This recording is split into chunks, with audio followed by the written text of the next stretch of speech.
Karnataka public ಶಾಲೆಗಳನ್ನು ಸ್ಥಾಪನೆ ಮಾಡ್ತಾ ಇದ್ದಾರೆ. ಅದಕ್ಕೆ 3,900 ಕೋಟಿ ರೂಪಾಯಿ ಮೀಸಲನ್ನು ಇಟ್ಟಿದ್ದಾರೆ.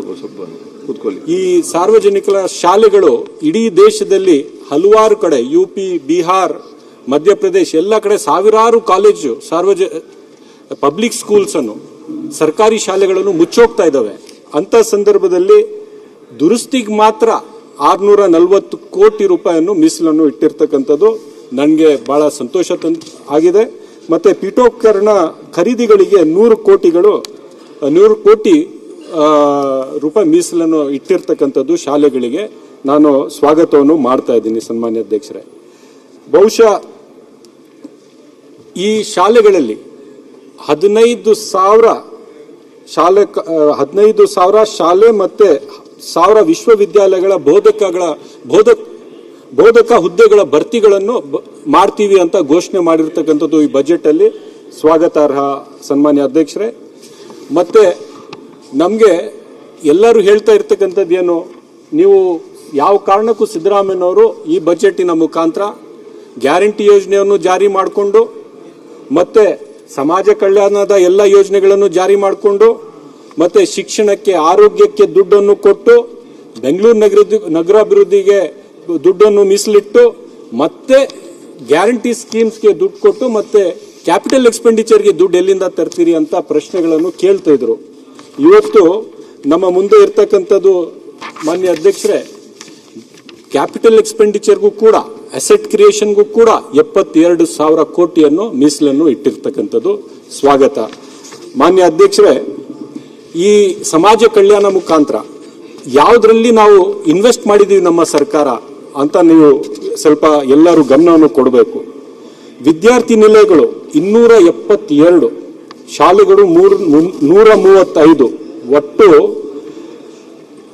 ಒಟ್ಟು 150 ಸಂಖ್ಯಾಬಲದ 62 ಹೊಸ ಮೆಟ್ರಿಕ್ ನಂತರದ ವಿದ್ಯಾರ್ಥಿ ನಿಲಯಗಳು SC/ST ಸಮುದಾಯಕ್ಕೆ ಮಾತ್ರ. SC/ST OBC 3 ಸಮುದಾಯಕ್ಕೆ 40 ವಸತಿ ಶಾಲೆಗಳು ಹೊಸದಾಗಿ ಪ್ರಾರಂಭ ಮಾಡತಕ್ಕಂಥದ್ದು. 30 ಕ್ರೈಸ್ತ ಶಾಲೆಗಳು 660 ಕೋಟಿ ವೆಚ್ಚದಲ್ಲಿ SC/ST OBC ಸಮುದಾಯಗಳಿಗೆ ಕೊಟ್ಟಿರ್ತಕ್ಕಂಥದ್ದು. ಮಹಿಳೆಯರಿಗೆ 5 ಕಡೆ ಹಾಸ್ಟೆಲ್ಗಳನ್ನು SC/ST ಮಹಿಳೆಯರಿಗೆ ಕಟ್ಕೊಡ್ತಾ ಇರ್ತಕ್ಕಂಥದ್ದು.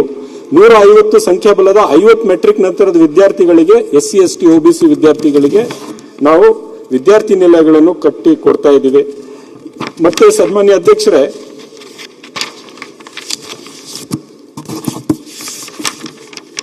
ಇವತ್ತು ನಮ್ಮ ಈ ಬಜೆಟಿನ ಮುಖಾಂತರ ಬಹುಶಃ ಸಣ್ಣ ಸಮುದಾಯಗಳ ಪರನೂ ಕೂಡ ಇಲ್ಲಿ ಯೋಚನೆ ಮಾಡಿರ್ತಕ್ಕಂಥದ್ದು ಬಹಳ ಶ್ಲಾಘನೀಯ. ಧೋಬಿ ಘಾಟ್ಗಳಿಗೆ ಮೈಸೂರು, ಬೆಂಗಳೂರಿನಲ್ಲಿ ಅವರ ಮಾಡರ್ನ್ ಲಾಂಡ್ರೀಸ್ ಅನ್ನು ಸೆಟಪ್ ಮಾಡೋದಕ್ಕೆ 75 ಲಕ್ಷ ಒಂದೊಂದು ಯೂನಿಟ್ಗೆ ಕೊಟ್ಟಿರ್ತಕ್ಕಂಥದ್ದು.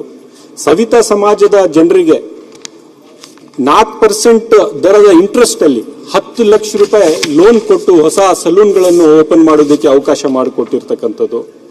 ಮತ್ತೆ ಬುದ್ಧಿಸ್ಟ್ ಡೆವಲಪ್ಮೆಂಟ್ ಕಾರ್ಪೊರೇಷನಿನ ಒಂದು ಬೋರ್ಡ್ ಸ್ಥಾಪನೆ ಮಾಡಿರ್ತಕ್ಕಂಥದ್ದು.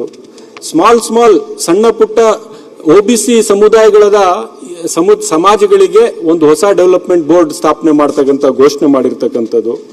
225 ಕೋಟಿ ರೂಪಾಯಿ ನೇಕಾರರ ಸಮಾಜದ ಅಭಿವೃದ್ಧಿಗೆ ಕೊಟ್ಟಿರ್ತಕ್ಕಂಥದ್ದು. ಎಷ್ಟೇ ಇಲ್ಲ ಅಧ್ಯಕ್ಷರೇ, ಹಾವೈಕ್ಯ ಬ್ರಾಹ್ಮಣರ ಒಬ್ರು ಕೂಡ ಇಲ್ಲಿ ಶಾಸಕರಲ್ಲ. ಆ ಹಾವೈಕ್ಯ ಭಾಷಾ ಅಕಾಡೆಮಿಯನ್ನು ಕೂಡ ಇವತ್ತು ಸ್ಥಾಪನೆ ಮಾಡುವ ಘೋಷಣೆಯನ್ನು ನಮ್ಮ ಬಜೆಟ್ ಅಲ್ಲಿ ಮಾಡಿದ್ದಾರೆ. ಸನ್ಮಾನ್ಯ ಅಧ್ಯಕ್ಷರೇ, ಇಷ್ಟೆಲ್ಲ ಮಾಡೋದಕ್ಕೆ ಹೇಗೆ ಸಾಧ್ಯವಾಯಿತು ಅಂದ್ರೆ ಸಿದ್ದರಾಮಯ್ಯನವರ ನೇತೃತ್ವದ ನಮ್ಮ ಕಾಂಗ್ರೆಸ್ ಪಕ್ಷದ ಸರ್ಕಾರ ಈ ಒಂದು ಅಂಕಿಅಂಶಗಳನ್ನು ನಾವು ನೋಡಬೇಕಾಗುತ್ತೆ. ಸನ್ಮಾನ್ಯ ಅಧ್ಯಕ್ಷರೇ, ನಾವು GSDPಯ 8.1% ಗ್ರೋತ್ ಅನ್ನು ಈ ಬಾರಿ ರೆಕಾರ್ಡ್ ಮಾಡಿದ್ದೇವೆ. GSDPಯ 8.1% ಗ್ರೋತ್. ನ್ಯಾಷನಲ್ ಆವರೇಜ್ ಎಷ್ಟಿದೆ ಅಂದ್ರೆ 7.4% ಇದೆ. 7.4% ಗ್ರೋತ್ ನ್ಯಾಷನಲ್ ಆವರೇಜ್. ಅದನ್ನು ಕಂಪೇರ್ ಮಾಡಿದ್ರೆ ಅದನ್ನು ಸರ್ಪಾಸ್ ಮಾಡಿ ಕರ್ನಾಟಕ